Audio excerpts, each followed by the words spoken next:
നമസ്കാരം. ഗുരുവായൂർ ഡിവോട്ടീസ് ഓൺലൈനിലേക്ക് ഏവർക്കും സ്വാഗതം. നമുക്ക് ഇന്നത്തെ ഉച്ചപൂജ അലങ്കാരം പ്രവചിച്ച് നോക്കാട്ടോ. അതിന് മുൻപായിട്ട് ഒരു അറിയിപ്പും കൂടെ ഉണ്ട്. ഈ വരുന്ന ഏപ്രിൽ 2, 3 തീയതികളിലായിട്ട് ഗുരുവായൂരപ്പന് ശുദ്ധി ചടങ്ങുകൾ നടക്കുകയാണ്.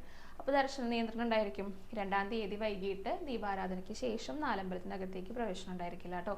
പിന്നെ അത്താഴപൂജ കഴിഞ്ഞിട്ടേ അകത്തേക്ക് ഭക്തരെ കയറ്റി വിടുള്ളൂ. പിന്നെ 2, 3 ആയിട്ടാണ് ഈ ശുദ്ധി ചടങ്ങുകളൊക്കെ ഗുരുവായൂരപ്പന് നടക്കുക. 4, 5, 6 തീയതികളിലെ ഉപദേവതകൾക്കും ശുദ്ധി ചടങ്ങുകൾ നടക്കുന്നതായിരിക്കും കേട്ടോ. എല്ലാവരും ഒരു അറിയിപ്പായിട്ട് എടുക്കുക. പിന്നെ നമുക്ക് അലങ്കാരം പറയാം. ഇന്നലത്തെ അലങ്കാരം പറയാം.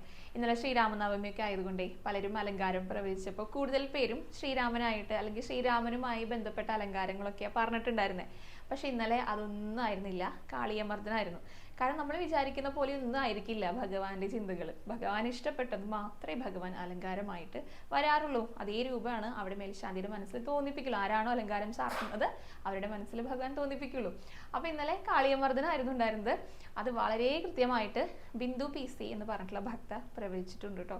ബിന്ദു ചേച്ചിയുടെ അടുത്ത് ഒരുപാട് സന്തോഷം അറിയിക്കുകയാണ്. ഇന്നലെ കാളിയമർദ്ദനായിരുന്നു. ഇന്നത്തെ അലങ്കാരം എന്തായിരിക്കും നോക്കാം കേട്ടോ. ഇന്ന് മാർച്ച് 27-ാം തീയതിയാണ്. ഇന്ന് ഉച്ചപൂജ കഴിഞ്ഞിട്ട് നട തുറക്കുന്ന സമയത്ത് നമ്മുടെ ഗുരുവായൂരപ്പൻ ഏത് രൂപത്തിലായിരിക്കും, ഏത് ഭാവത്തിലായിരിക്കും നമുക്ക് എല്ലാവർക്കും ദർശനം നൽകുക എന്നുള്ളത് ഇപ്പൊ തന്നെ ഈ വീഡിയോയ്ക്ക് ചൂടെയായിട്ട് കമന്റ് ചെയ്തോളൂ കേട്ടോ.